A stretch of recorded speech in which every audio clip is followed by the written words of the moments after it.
Odyssey II continued. Odyssey 2, lines 243 to 368. Halitherses, the son of Nestor, interprets the signs and suggests that Odysseus will be home soon. Eurymachus shuts him down and says the suitors are staying until Penelope makes her choice. Telemachus relents, but notes that the gods see it all, and Mentor endorses Telemachus' sentiment.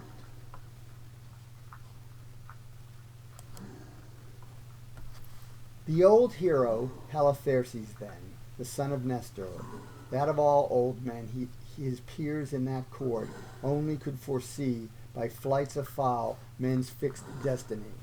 Twixt them and their amaze this interposed. Here, Ithacensians, all your doubts disclosed, the wooers most are touched in this ostent, to whom are dangers great and imminent. For now not long more shall Ulysses bear lack of his most loved, but fill some place near, addressing to these wooers fate and death. And many more this mischief menaceth. Of us inhabiting this famous isle, let us consult yet in this long while. How to ourselves we may prevent this ill. Let these men rest secure and revel still, though they might find it safer if with us they would in time prevent what threats them thus. Since not without sure trial I foretell these coming storms, but know their issue well.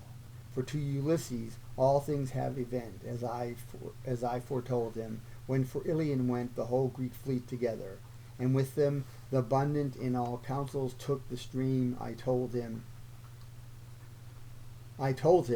that when much ill he had passed, and all his men were lost, he should at last the 20th year turn home to all unknown, all which effects are to perfection grown. Eurymachus, the son of Polybus, opposed this man's presage, and answered thus: Hence great in years go, prophesy at home, thy children teach to shun their ills to come. In thee superior far to thee am I. A world of fowls beneath the sunbeams fly, that are not fit to inform prophecy. Besides, Ulysses perished long ago, and would thy fates to thee had destined so, since so much prophecy had spared the wronging of our rights, which for reward expected home with thee, have summoned us within the anger of Telemachus. But this I will presage, which shall be true, if any spark of anger chance to ensue, thy much old art in these deep auguries, in this young man incensed by thy lies, even to himself his anger shall confer the greatest anguish, and thine own ends err from all their objects. And besides, thine age shall feel a pain to make thee curse presage with worthy cause. For it shall touch thee near.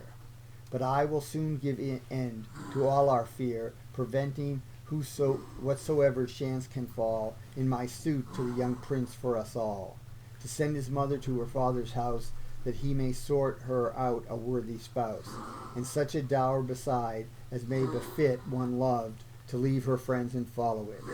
Before which course be, I believe that none of all the Greeks will cease the ambition of such match. For chance what can to us, we no man fear, no, not Telemachus, though ne'er so greatly spoken. Nor care we for any threats of austere prophecy, which thou, old dotard, fawn'st so in vain. And thus shall thou in much more hate remain, for still the gods shall bear thee ill expense, nor ever be disposed by competence, till with her nuptials she dismiss our suits. Our whole lives' days shall sow hopes for such fruits. Her virtues we can tend to, nor will go to any other, but she never so worthy of us, and all the worth we owe. He answered him, Eurymachus, and all ye generous wooers, now in general I see your brave resolves, and will no more make speech on these points, and much less implore. It is enough that all the Grecians hear, and all the gods besides just witness bear, what friendly premonitions have been spent on your forbearance and their vain event. Yet with my other friends let love prevail, to fit me with a vessel free of sail, and 20 men that may divide to me my ready passage through the yielding sea for Sparta, and Amathoan Pylos' shore. I now am bound, in purpose to explore my long lacked father, and to try if fame or Jove, most author of men's honored name, with his return in life may glad mine ear.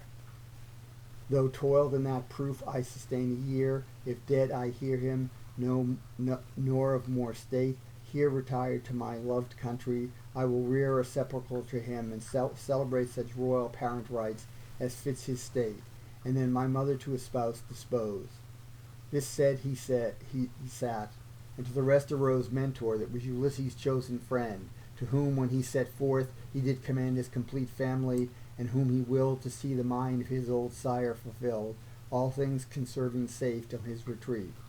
Who, tender of his charge, and seen so, set in slight care of their king his subjects there, suffering his son so much contempt to bear, thus gravely and with zeal to him began. No more let any sceptre-bearing man benevolent or mild or human be, nor in his mind form acts of piety, but ever feed on blood, and facts unjust commit, even to the full swing of his lust.